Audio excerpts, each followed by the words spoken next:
Hi everyone, and welcome to episode 3 of the What's Their Why podcast. I'm delighted to be joined today by Dr Fiona Aubrey-Smith, who is a strategic educational consultant, lecturer, researcher, award-winning teacher and leader, and also director of One Life Learning. Hi Fiona. Hello, hi Darren. It's great to be with you this morning. Thank you very much for joining me. I know how busy you are, and it's great to connect. I've been wanting to have you as a guest on a podcast for a long time, and things have conspired against us. But now seems like a really opportune moment to kind of get into that. And we had the benefit of sharing some time together on Friday of last week at the LGFL Let's Assemble conference, which was fantastic. And I'm sure we'll get into some of the topics that were raised there as we move along. But just to get us started, really, for those people who don't know you, can you give us a little bit of background about yourself, your own education, and how you got to where you are now? Sure, thank you. And so where do I start, really? So I went through school and college as one would. I was first generation to go to university in my family, so that was quite a big deal, my brother and I. And my first degree is actually in music. It's nothing to do with technology or education at all. That's just something I really enjoyed at the time. But when I finished my music degree, I was really, really interested in a really niche area of music. It's called Schenkerian analysis, and it sounds really dull now. It's deconstructing music to mathematical structures, and that was probably a pivotal moment, because it was all about how these big kind of ethereal things that affect us, things like hearing music and auditory stuff, are actually broken down into quite small component parts that you can understand. So that's where my interest, weirdly, in education began from. So after finishing that, I went and did some postgraduate study looking at music theory and analysis and understanding that a bit more. And I got really interested in the ways in which we respond as human beings to the sounds that we hear and to music. And that took me into classrooms and thinking about how music affects what children do and how they feel and how they behave and how they respond to different kinds of stimulus. And it was like, oh, wow, this stuff that I just thought was music we listen to actually can make a massive impact on children's learning. And I was really excited by the research around that. I had a very sort of academic hat on at that time, but I was very kind of dubious about being in an academic environment where research was happening almost to justify the next piece of research. It's like, well, actually, it's only any use if we're actually doing something with it. Mm-hmm. So when I decided to train to become a teacher, it was actually so that I could be in situ researching with children in the classroom right from the outset. And so, did a PGC, moved into teaching, absolutely loved every second of it, and then moved through various teaching and leadership roles, and then moved sort of accidentally into a kind of advisory and consulting space, and then a bit later on into lecturing. But it's always been with this fascination of, what are these things that we can do to better understand how children and young people are learning and why they do the things they do as part of their learning? It's a fascinating space, isn't it? It's something I know you're interested in. Too. It's fascinating. You talk about music and that mathematical link, because I suppose I shouldn't be surprised, but I kind of, when I came into teaching, I was really surprised by the number of maths teachers that were very musical and the number of musical teachers that were very mathematic.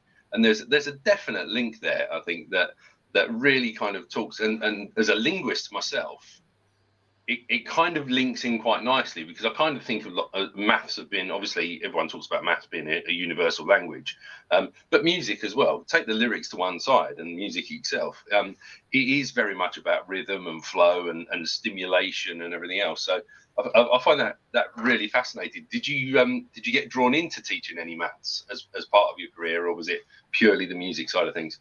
No. Well, I've never particularly taught music. And in actual fact, when I was so I was a primary teacher, so I didn't have a particular subject specialism per se. But I never enjoyed teaching music at all. It was it sounds terrible. Okay. It's always the use of music, and a little sort of aside fun fact: every piece of music, you can strip it right back to a 5-note sequence, 5-note descending scale or a 3-note descending scale, and everything that hangs off that is all about as you say, patterns and rhythms and, you know, repetitions and things like that. And I think that's why it becomes really interesting, because when we look at what children are learning, we often talk about breaking things down into component parts and how they link together. And ultimately, I wonder if you look at any subject, actually, there's a lot of commonalities there. You know, you talk about that with language and how you, you know, deconstruct language in order to understand it and then reconstruct it. Absolutely, yeah. And it's frustrating in a way, isn't it, that quite often in schools we spend a lot of time, you know, we'll often have sort of CPD all together as a group, and quite often you'll have CPD together as a department, but that cross-curricular kind of CPD or cross-departmental CPD isn't that commonplace. I'm sure there are people out there that are doing it, but I think it's fascinating to be able to look at things through that alternative lens where you've got similar approaches but with a completely different outcome, and actually learn from each other in terms of, you know, what might work. Because, you know, I've often said it, teaching's a very lonely profession. If you're, you know, a full-time teacher, you know, 25 lessons a week in the classroom, give or take, you might not get outside of your classroom door all day on some days, not see another adult between entering the building and leaving the building, let alone get the opportunity to see what other people are doing in the classroom.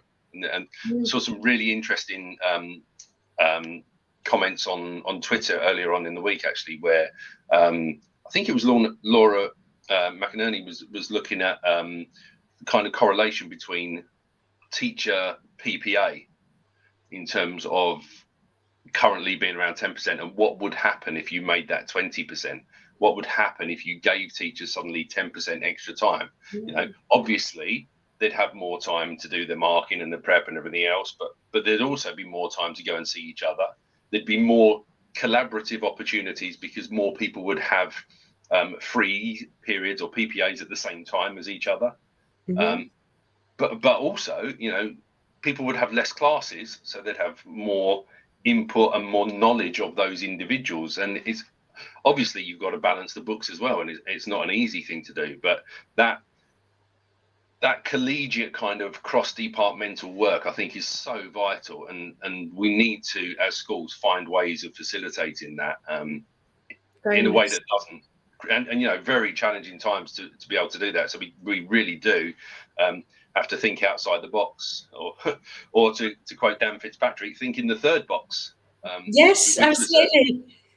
A really interesting concept that came up on Friday at the LGFL conference, and I thought that comes back to what you were saying, you know, stripping things down to 3 steps or 5 steps. Actually, what a really nice visual way of explaining, you know, most of us live in box 1, some of us do a little bit of work around box 2, but don't let go of the things that we shouldn't be doing, and how much of our time do we go into box 3 and really think about those big life-changing and experience-changing opportunities. So he explains it really well, doesn't he? It's a really good way of conceptualizing what's going on, and there's so much that we can learn from and with each other. You know, there's a really interesting kind of subset of research around teachers and why we choose the subjects we choose, and why we choose to work with the age groups of students that we choose to work with. And those ideas around what we think it means to be a teacher, and what learning looks like, really affecting and taking us in particular directions. And the reason I mention that is because actually then when we think about who we're learning with and which colleagues we interact with and the sorts of conversations we have, it becomes really important. Because if we only ever talk to teachers that teach the same subject in the same age range, the focus is going to be more on content and subject knowledge, or subject pedagogical knowledge maybe. And by kind of broadening that out and engaging in those kinds of big teaching and learning conversations with colleagues from very different departments or very different age ranges, it forces the common thread of conversation to be about learning and the process of learning, and, you know, those bigger picture ideas, the things that actually really challenge us and our own thinking and make us more reflective as practitioners. So, yeah, no, absolutely, that box 3 stuff is where we need to be investing more time. Definitely, and as you say, in those conversations as well, they're so important, but they do tend to be the first thing that gives way when budgets are tight, and you know, people are off sick and lessons need covering, and that opportunity to sit down and chat just doesn't necessarily arise very easily. So all the more important that we find opportunities to do that in school, but also through, opportunities like podcasts and things like that, where we can hopefully stimulate people's thinking. We haven't got all the answers, but if it makes people go away and think about their answers, then that's really important from my perspective. And in terms of building, sorry, Darren. No, go on, carry on. I'm just going to say, in terms of kind of building new understandings and new forms of knowledge, if we draw on something like ideas around dialogic pedagogy, it's the interaction between people, whether it's over the, the so-called water cooler conversations or the sorts of chats we're having now, for example. Those kind of exchanges of ideas trigger different types of thought processes to start in our own minds. And, that's really powerful stuff, isn't it? And with our students as well, we learn so much from the students that we teach, don't we? And if we're open to it, we can learn probably more from them than they will ever learn from us. So, interactions is just about that, as you rightly say, and in your brilliant book, as you rightly say, it's about being open to who we can learn from and who we can learn with, and, shifting away from some of those old models about, Twilight's insets all the time, just being open. Yeah, and that old outdated expectation of the teacher has to be the font of all knowledge at the front of the room and shouldn't be challenged, shouldn't be questioned, and should know everything, as long gone, particularly in a primary setting where the curriculum is so vast. Actually learning to embrace the fact that you can learn so much from other people is really important, and for want of a better word, quite cathartic, I think. When you embrace that, it takes a huge amount of pressure off, I think. But also, pupils are so honest about. Well, they just exactly that there's no deliberate bias in there. Yeah. And that's what I like about it. They'll say something and they'll share something because they've seen it, they've read it, they've heard it, or they believe it for whatever reason. But they're very open to having conversations around it.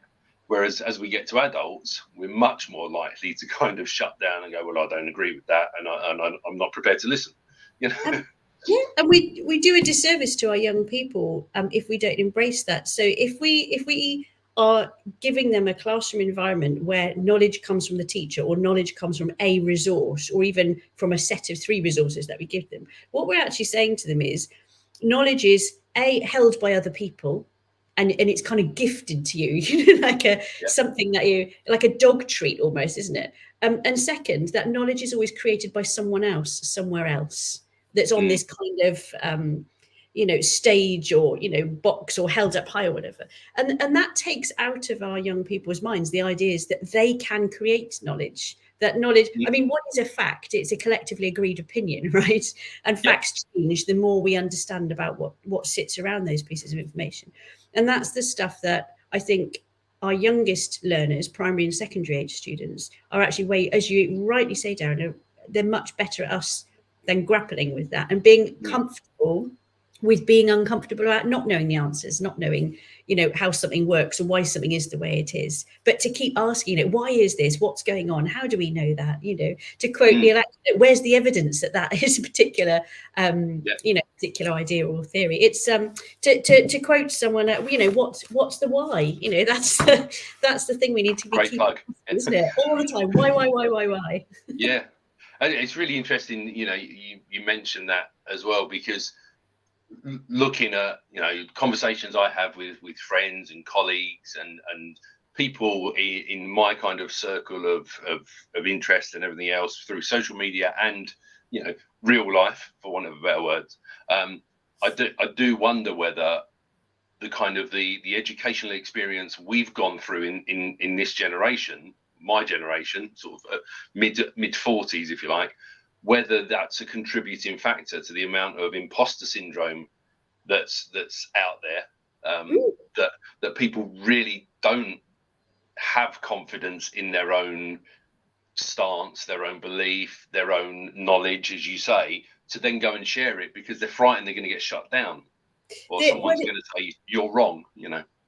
Well, it's interesting to kind of unpack the kind of research behind that, because there's plenty of research that it entirely supports exactly what you're saying, which is we've been brought up in an environment which says that learning stuff and then regurgitating stuff in tests or exams, whether they're in class or at the end of periods of time, and then being evaluated or valued based on the outcomes of those. That's a very behaviorist information processing set of beliefs that underpin that.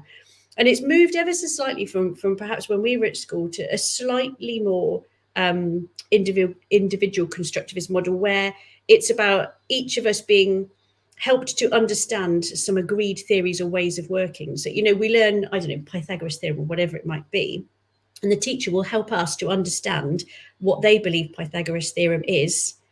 And when we've got their understanding, we kind of pass go and go on to the next bit. It's that sort of sequential, stepwise series of gates opening, however you want to think of it. But that's the system that we've come through. Now, what are the embedded belief systems in that? It's that knowledge matters more than person. It's that everyone can believe, access, and regurgitate knowledge in the same kinds of ways. And that it places that intrinsic, like, where's the value there? The value is on knowing stuff, being able to perform stuff. Now, there are times and places for those kinds of ideas. But, if we just fast forward and come into that kind of the AI immersed world that we're now in, knowing stuff, actually, that's the easy bit, isn't it? It's all, where's the human value add on top of that? And that's going to be around interactions between people. It's challenging things. It's looking for ideas that don't make sense or don't work. It's applying one idea in a completely different context, coming up with new ways of thinking. It's about understanding we used to call it community of practice, but understanding the community of purpose that you want to be part of, and understanding how you learn what you need to learn to be part of that particular community. And that might be knowledge, it might be ways of working, it might be, particular etiquette or particular manners or particular, ways of behaving with people. But it's a totally different knowledge set, isn't it? And it's very flexible and requires you to look at where you want to be, not to where you want to get to in terms of attainment or outcomes, but where you want to be. And then how can you enable yourself to be part of that? How can you enable others to be part of that and commune together? Absolutely. And for those of us that are not part of that same generation, and you can see it in day-to-day life on the news and social media everywhere else, it's very difficult to let go of the fact that what you learned when you were at school as knowledge and fact actually might no longer be true. And to have that challenged is very, very uncomfortable for a lot of people, as we're seeing with, I hate the term cancel culture, because I don't agree with the fact that things are being cancelled. I think we're being, we're having our eyes opened to different perspectives on events and things that have happened in the past.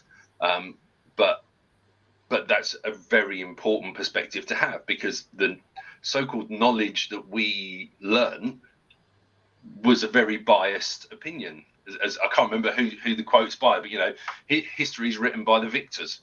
I was just going to think this exactly same thing, but it's really important, isn't it? Because any recording of something, an event or a perception or recollection, is one person's recording.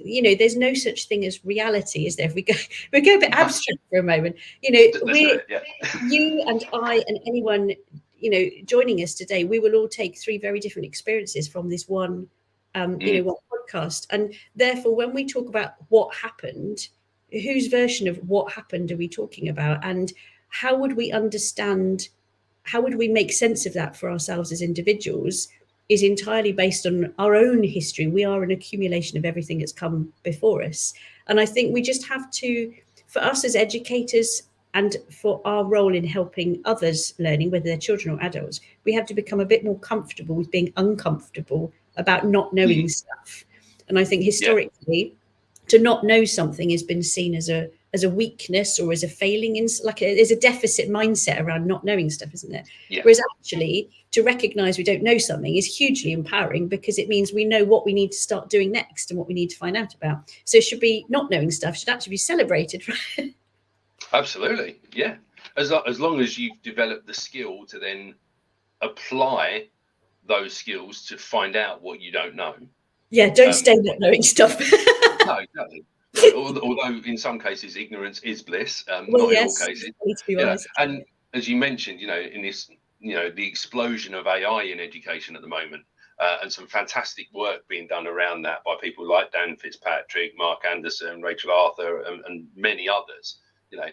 That ability to be able to express yourself in order to get the right kind of output from that AI, I think is a real skill. And there's been a lot of early kind of panic, if you like, about we need to ban it because of cheating and all this kind of thing, which personally I think is ridiculous. Yeah. But there's also been that kind of fear that, well, this is going to ruin literacy completely because people aren't going to write anymore. And I just think, actually, if anything, personally, I think it's going to improve literacy levels, because if you don't ask in the right way, the AI model is a database, effectively, simplifying things. And if you don't ask the right questions in the right way, giving it the right prompts, using Dan Fitzpatrick's prep approach or Mark Anderson's STARE approach, being specific, telling it what you want it to know, to the absolute details, and then giving it a particular activity or set of activities to do, then asking it to kind of iterate that, and giving it a particular role to play, that STARE approach does lead to much better outcomes, much more reliable outcomes. And actually, in order to express all of that, you've got to have those higher levels of literacy, because if we're not clear with the machine what we want it to deliver, the machine isn't clever enough to work out what we're not telling it. Yeah, absolutely. Although it's very polite when it gets something wrong. Have you noticed? It's very much so, yeah. It's clearly a machine with good manners. Yeah, well, at least some of them are. Some of the, there was some issue around a couple getting a little bit feisty around the responses they were given and things like that. But it's only using the content that it's got. It's only using the knowledge that it's got, exactly the same as us as human beings, but without those interpersonal connections. So it will make mistakes, and that's why it's so important that that we check it. We don't just take it word for word. We don't take it for granted that everything that it's thrown out is 100% accurate, but hugely valuable in terms of just the artwork that I've seen created through things like Mid-Journey and videos and all those kind of things just blows my mind. And I think to myself now, I was very fortunate to be in one of our trust schools a couple of weeks ago, and there was some fantastic artwork being done by one particular student who was sat at the back of the art class. They set up 4 computers at the back of the art class in a little section. Each computer had a Wacom graphics tablet attached to it, and they were using Photoshop, and they were producing some absolutely phenomenal digital art that literally blew me away. And I would have happily handed over the money there and then and say, print me a copy of that, I'll hang that on my wall. It was phenomenal. But then you look at some of the AI generators and what they can do with art, even little things like, and I'm forgetting the name of it now. Oh my word, what's it called? There's one where you can basically just create a scribble.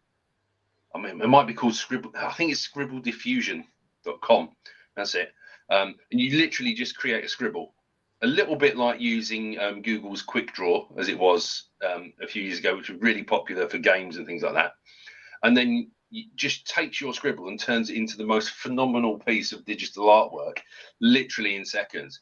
And I just think to myself, like, that's incredible, because from a creativity point of view, I know Dan on Friday, Dan Fitzpatrick mentioned, that creativity has been democratized, that everyone's now got a license to create good quality digital artwork and creative work and things like that. But just for argument's sake, if I was a tattoo artist, rather than spending 2 or 3 weeks maybe designing a tattoo design that I was really happy with, I might now go straight into an AI generator and have one that's absolutely fantastic within seconds, Really that I'm absolutely happy with, or I will just tweak a little bit. And when you look at that in terms of how that can then accelerate people's, work processes, their earning potential, the quality of the work they produce, and all of those things. It's just phenomenal what's possible out there. And I think that it's really interesting the way you describe that, because it's the technology is giving us a launch pad, if you like, to then build on that and the value add on. What's the gain of the human involvement? It's to make sense of that and to tweak, to finesse, to build on it, to grow on that. And it challenges some really, really important points that I think we often take for granted about, therefore, what is art? What does it mean to be an artist? And, what is knowledge? Who defines it? Where does it come from? And if we're thinking about how we utilize all this in the classroom with our young people, what does it mean to educate somebody in a context where the information is so easily accessible?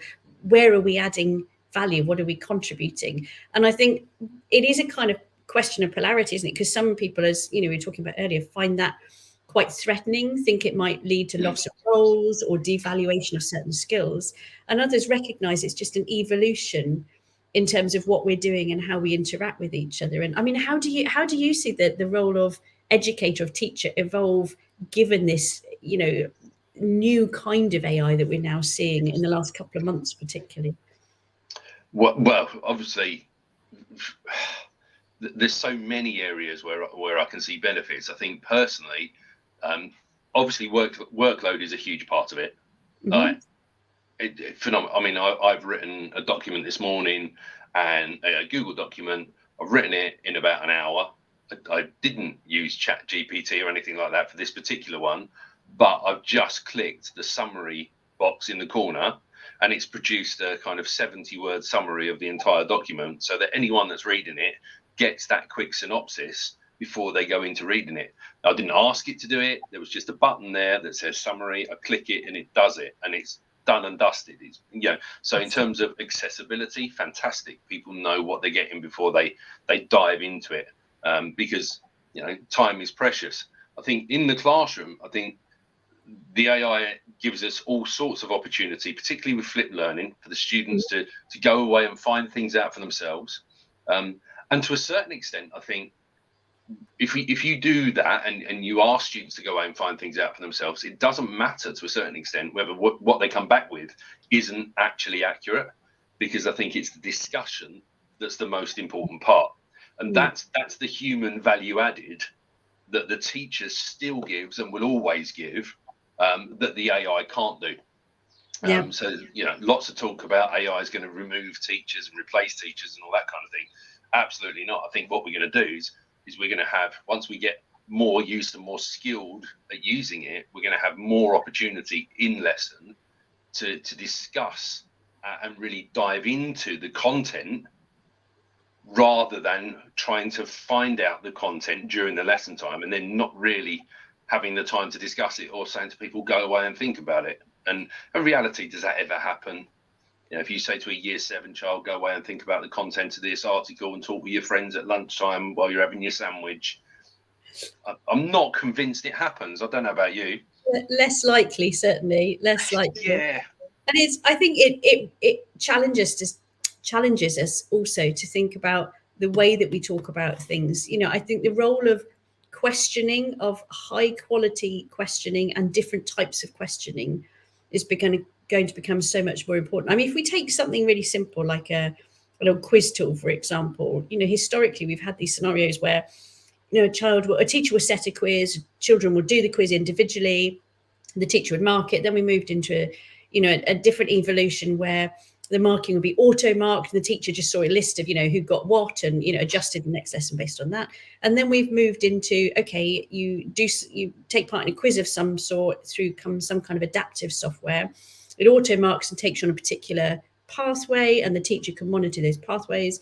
And then we're going to kind of another kind of evolution where it might take you on those pathways, but the conversation around those pathways is ever more important. So I use an example I saw in class last week, I think it was, where the students were using, I forget it was Atom or Sensory, and they were taking part in these activities and seeing their assessments come out of those and being taken off in particular pathways. The teacher wasn't interested in the pathways and the outcomes and the assessments. They were interested, okay, so it's auto-marked for you and told you you're good at this or you need to work on that.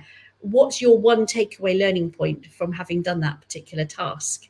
So it's kind of focusing more on that metacognitive approach that the student's going through. You know, it's like, okay, you can read on screen to know what you're good at, what you need to work on next. But what have you actually learned? What's your takeaway? What have you internalized from that experience?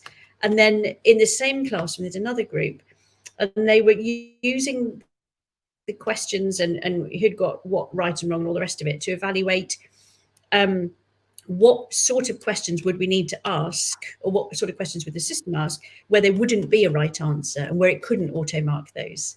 And it really challenges then the sense of, okay, do they really understand the context of the skills and the knowledge that they're learning? So I think that role of questioning and discussion and really diving deep into how have you internalized your findings is going to be really important. Not just making sense of them, but, you know, what do they mean to you as an individual, and how and where and why would you use those findings? It's fascinating, isn't it? I mean, what conversations do you hear students having around AI with that in mind? To be honest, at the moment, not a huge amount.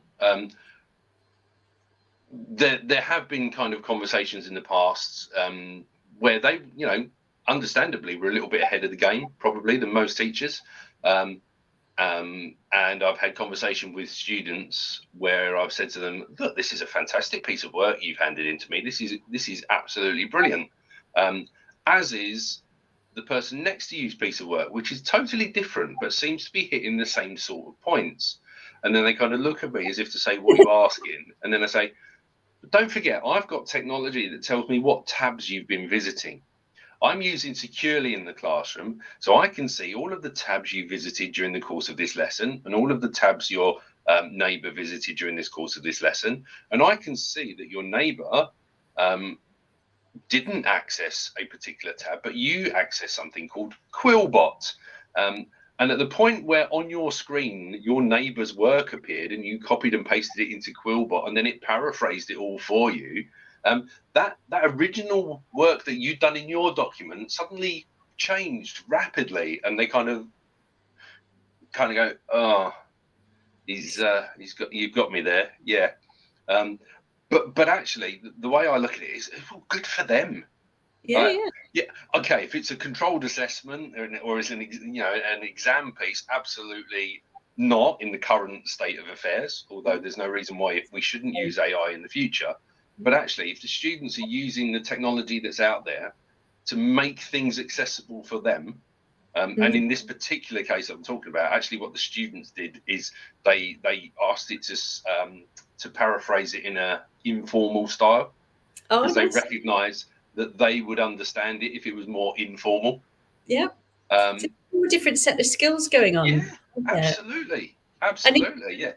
If they can ask, ChatGPT or whatever it might be to produce an assignment or an essay or an answer, surely the kind of value add that we can provide that is we just kind of take that by the horns and say, okay, everyone do that, and then look at what each other's found and what are the differences and why, and what is it that is making those differences, and what can we learn about the content as a result of looking at the differences between 30 different ChatGPT essays based on the same thing. And that's the layer of learning there, because they're going to go into a work environment where if they need to know something, they just ask it by voice, text, whatever it might be.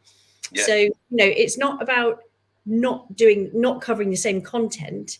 It's just about how we look on that and how we analyze what they're learning, how they're learning it, why they're learning it, and what they can do with it. That's the really important things. Absolutely. And coming back to your point, I see some of my favorite activities, particularly with exam year groups, were things like, okay, here's a question, here's an answer, create a rubric, create a mark scheme for it. How many bands would you have? What would you include in each band? And actually that really starts to get students thinking about the structure of an answer, and what's kind of low level, kind of superficial content, and what's the deeper knowledge and everything else. And then to mark it based on their own criteria gives them so much more ownership as well in terms of motivation and engagement. They're deciding what mark they get.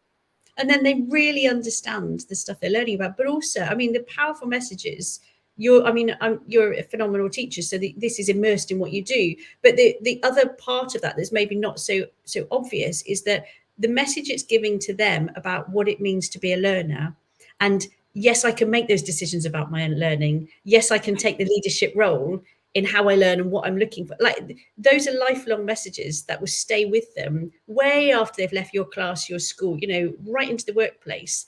They will have this understanding of they can take the leading role in their own learning. And how empowering is that, for a life trajectory? That's the, what more can we ask for our young people? Absolutely. That leads us nicely on, actually, because one of the things I wanted to talk to you about was, preparing young people for their futures and things like that. But I think that's one of those aspects that has still got a little bit of work to do, certainly in not everywhere, but in a lot of companies, for example, where appraisal and performance management is very much something that's done to you, and you're told what you need to achieve by the end of a given period of time, and you don't necessarily have a lot of say and a lot of choice in what you actually do, because there are certain criteria that you have to fulfill. But I think there's going to be a massive change in culture as this generation moves through into the workplace, in terms of the tools that they're using, and the approaches that they use, but also in terms of their expectations of how people around them in an organization are going to deal with them as individuals. And I think that's a really positive step forward. Yeah. And I'd say something. No, it's all right. So I was talking to you just before we kind of came on air about Mark Anderson's piece at the LGFL conference around tomorrow's world, and the fact that it kind of got me thinking back to the 1980s and Maggie Philbin and watching those shows, and thinking back then. And I watched a couple on YouTube. Actually, I think it was on BBC Archive. Got a site correctly. It was on BBC Archive. I watched a couple of episodes where they were talking about what life would be like in the 2020s. And you know what? They were scarily accurate. They really were. There's still some things that aren't there, but they were talking about just being able to walk into a room and decide on your wallpaper that day, and of course with LED signage and all that kind of thing, completely possible. Total immersive experiences. There's no reason why, if you've got the money to do it at the moment, you couldn't walk into your living room and say jungle please, and you just get a jungle environment. The technology exists, albeit not very affordable. I was very fortunate to go to the ISE in Barcelona to see some of the kit that's available around the world if you've got a really big budget, and it's absolutely phenomenal. The kind of immersive experiences that you can create are fantastic. But coming back to that tomorrow's world point, the advance we've made in the last 40 years, at the rate we're going, we're probably going to make a similar amount of advancement in maybe 5 to 10 years the other side. So for for example, our year 4, year 5 students at the moment, who are maybe going into the workplace in 10, 12 years time, it's going to be a completely different experience to what we know now. And so therefore really challenging for us to make sure that we're adequately preparing those students for that future. So I just wondered what your thoughts were on that. Oh, it's such a profound point, isn't it? About, how do we prepare for an unknown future, and the kind of the unknown amount of possibilities of what that might look like. And there's a whole bunch of stuff that we can do. And indeed, every school's already doing in terms of developing particular types of skills around new forms of literacy, and the increase on focusing on things like coding and different kinds of conceptual skills, and a greater focus on metacognition, understanding our own learning, all those kinds of things, very practical, sort of straightforward, maybe arguably, but straightforward things to teach and to learn. But there's another one that's about developing a greater sense of identity for our young people, and a greater sense of understanding their own agency. And what I mean by that is it goes back to the point we were making earlier, we have to be more comfortable with feeling uncomfortable, because when the pace of change speeds up, we have to be more ready to let go of old ways of thinking and old ways of working. And I think sometimes the things that we've grown up with, or the things that we're used to, or processes that we're familiar with, or expectations that we just kind of understand and conform to, they were right for that period in time, but everything is time bounded. Everything is right of its moment. And we can only do what we can do in any given day based on the understanding we have from everything we've experienced to that point. So I think just being a bit more open and comfortable with, oh, that might not be what I thought it was. Let's follow that. Let's be curious. Professor Sanjay Sarma talks about this a lot, the importance of curiosity. Small children, animals are inherently curious. And I think, keeping ourselves curious as educators, keeping the curiosity of the classroom, if something appears in a conversation or something a student says that's completely off piste and nothing related to the lesson, there's a reason they've just thought that. There's a reason it's come into their head. Absolutely. Let's give them the space, the mind space to explore that, because for them, that's relevant to the lesson that they're in. Something's triggered the connection. And I think sometimes we can be a bit focused like that on this lesson, the parameters of what we're doing now. And it doesn't need more time or more resource or more money. It just means, just being a little bit more open to say, well, what's the connection between, the bird out the window and the formula, the mathematical formula, or whatever you're just working on in class. What made you think of that? And there'll be a reason, and that might actually help the lesson that we're covering. So that fluidity is important, isn't it? It is, and that's the magic of working with young people, isn't it? Working out where those connections have come from, I find absolutely fascinating, and hilarious at the same time. And I'll put my hands up. I think I'm guilty of sometimes enjoying those kind of conversations a little bit too much, because I want to go down the rabbit hole of how on earth did you end up there? Let's explore that. Where the really exciting bit of learning is, isn't it? I'll share with you it will date me somewhat, but I'll share with you a lovely little anecdote. So I was teaching a year 1 class when Google Earth first kind of came into the mainstream way of thinking. And so we were exploring this together, looking at it, and we, zoomed out and you could see the moon and all the rest of it. And this 5-year-old little boy, I'll never forget, and he looked up at me and said, "Miss Reed," as I was thinking, he said, and I'm fairly sure, Miss Reed, that moon is made of cheese. And for that moment, I was sort of thinking, right, okay, where do I take this? And then, of course, to him, the only exposure at that age he'd had in thinking about the moon was Wallace and Gromit. Made of cheese, right?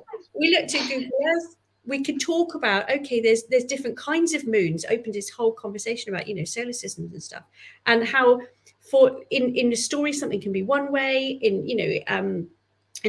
a sort of more physics or scientific environment, things can be another way, and they can both be right at the same time. They're both relative to what we're talking about.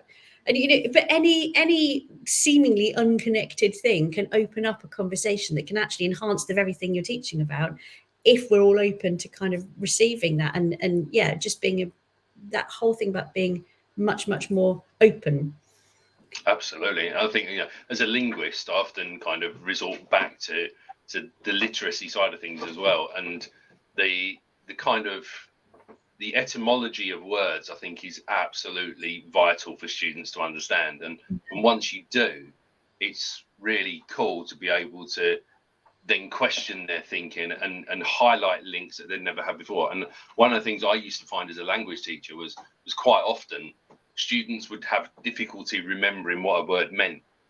But if I went back through the etymology of it and I linked it to different languages and different words from there, we would always find a link. And quite often we'd have parts of lessons where I would challenge the class to find the connection to the English word. So take a word, and however you do it, find a connection that works for you. Again, thinking about that cognition and making those connections as well, but actually just giving them the license to say, right, go away and explore. And it doesn't matter if your way of remembering it is completely different to somebody else's. As long as it works for you, that's what matters, and the bonus is obviously it improves their vocabulary at the same time.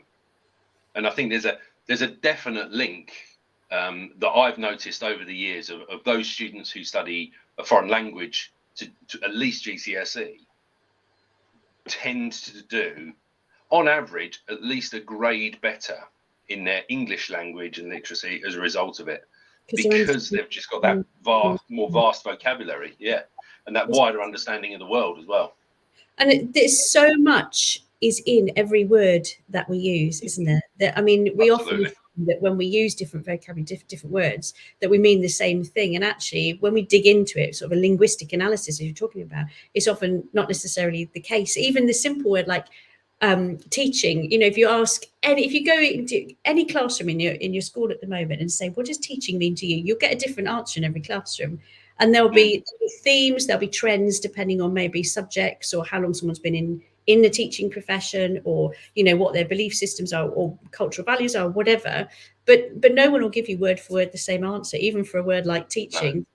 No. That is as old as humanity, isn't it? As a profession. It is. And you've known me for some time now. I am partial to a dad joke. The best jokes, Darren. The best jokes. Well, absolutely, I think so. I went to school especially for them, but I very often I would turn around to students and say something like to them, "Oh, by the way, your homework was outstanding," or your homework is outstanding, and they'd look at me blankly and go, "I didn't do it," and I go, "No, exactly, it's outstanding," and they'd still look puzzled, and things like that just fascinate me. It's like why Ofsted ever chose to use the word outstanding when it has such two diverse meanings, God only knows. And the quicker let's not go down that rabbit hole. But it shows the importance of precise communication in the classroom, doesn't it? Because if that one word can mean two totally different things, what else is it we're saying when we talk to our students, when we talk to each other, where we're taking two totally different meanings from it? And precision and clarity is just so important, isn't it? Yeah, and often we're assuming that our audience is taking the same connotation that we're intending, and that's not always the case. No, more often not. No, absolutely. No, it's fascinating. I mean, I was reading a blog online the other day just about sort of careers that might or potentially already do exist, and the opportunities there, and the things that even 5 years ago I wouldn't have even imagined. But one of the topics that came up was necrobotics, which absolutely I was like, whoa, no way, absolutely. But actually looking at the real scientific benefits of being able to take something that's deceased, fuse it with robotics, and then use what you've created in a way to continue to test theories, to test various different environments and things like that, and opportunities. And it just blew my mind that the number of jobs out there that people talk about 65% of the current kind of generation are going to do jobs that don't exist yet, and all that kind of thing. And I think actually that's a tip of the iceberg. Whoever thought that being an influencer would be a job? But actually people make a very good living out of it, and whether it's a sustainable one is another question. And I think that's a really valuable lesson for young people, in that careers for life maybe is long gone, but the ability to flex and to reinvent yourself and to iterate your own identity, if you like, around the needs at the time. I think it's exciting. Oh, hugely so. And I think it forces us to ask some very big questions about, and this is, I suppose, quite profound actually, for each of us, what are we contributing to the community that we're part of around us? And I don't just mean sort of geographically community wise, I mean, yes, of course, but also the different communities we're part of communities, professional ones with different groups of colleagues, both, within our organizations and, across organizations. And what are we contributing to the young people that we work with? What are we contributing to their families, their lives ahead? How are we thinking short term with each of those communities, like immediate transactions? Or are we thinking about, okay, what can I do to support that group of people, or to contribute somewhere there that will help long term? And they challenge the very foundational ideas upon which our own identities formed. And I think that's a good thing. I think that takes us right back to the decent, proper moral questions about why we're all here, in the world in the first place. And the relationship then that we have with technology and making that happen, and how can we best work together for all of the different interactions that we have. Really important. And great for our students to see us grappling with those things, because that will help them to develop their own ideas and their thoughts about their own futures and what they do with their lives. And that's ultimately what we're here for, isn't it? To support those young people. Absolutely, yeah. And it's interesting you mentioned family there, because we were both lucky enough to hear John Tate speak last week at the LGFL conference, and he was talking a lot there about that engagement with parents and helping parents to understand that they can help their children to progress and to learn, because it's not about knowing all of the content, and it's more about knowing how to help them and the different approaches, but putting that in a way that parents understand. And as we've said earlier on, what we might see as being guaranteed knowledge, that's the way of doing it, has totally changed over time. And I think maths gets a bit of a bad rap for this, because people go, oh, they do it completely differently to the way I was taught to do it, and therefore I can't do it anymore, which is obviously but actually the importance of working with our parents and our families and our wider community to understand how our students are learning and why they're learning in the way that they're learning, I think is really important. And I think there's a lot of work to be done there in terms of helping those parents to understand, because there's endless work being put into interventions, recovery, catch up, and all these kind of things, that's having a big impact on staff in school. It's having a big impact on cognitive load in school for pupils, because in some cases they're coming out of one lesson to go to a catch up session on another, and that breeds its own problems. And actually what we can do as a society to support parents in supporting young people, I think there's a huge amount of work that can be done there in terms of making education accessible again to those people who may have switched off from it because it was in the past. And do you know what, maybe it's as simple as just going back to two really foundational, fundamental questions. With anything that is said by a child, or in conversation between parent and child, or teacher and child, it's just asking two really basic things, isn't it? And you alluded to this a moment ago, saying, how do you know that? And why do you think that? Yeah.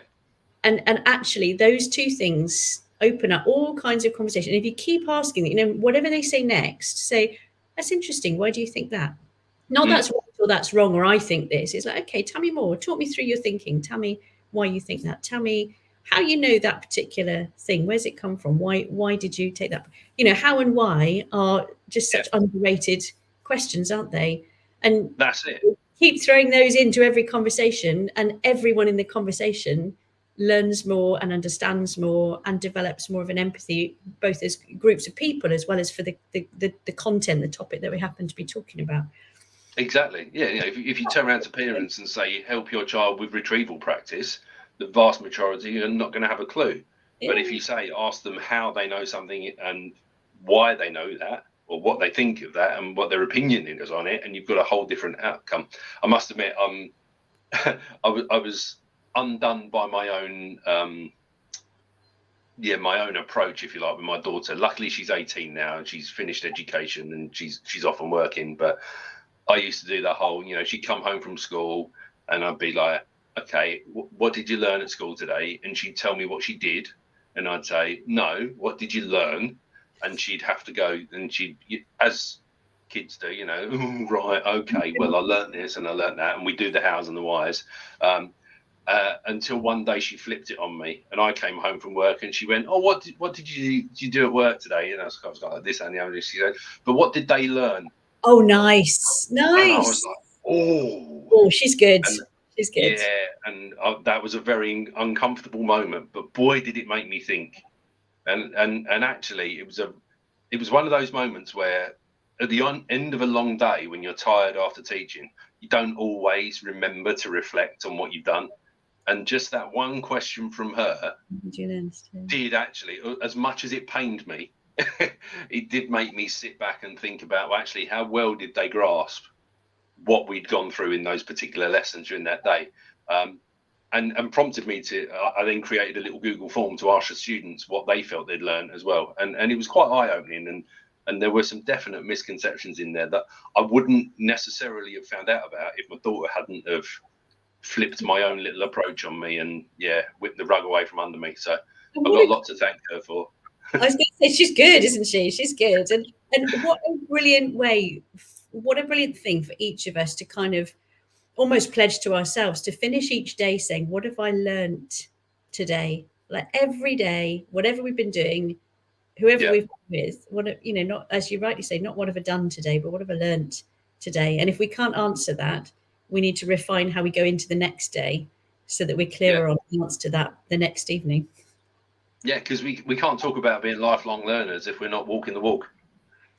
Absolutely. Fiona, it's been great chatting. I could literally talk to you for, well, we could stay all day. It has been brilliant. So thank you so much for giving up your time this morning. I really do appreciate it. It's a privilege to chat with you, Darren. Thank you so much. It's been fantastic. Thanks ever so much. And thanks everyone for watching and listening. And we'll see you on the next episode. Take care, everyone. Bye.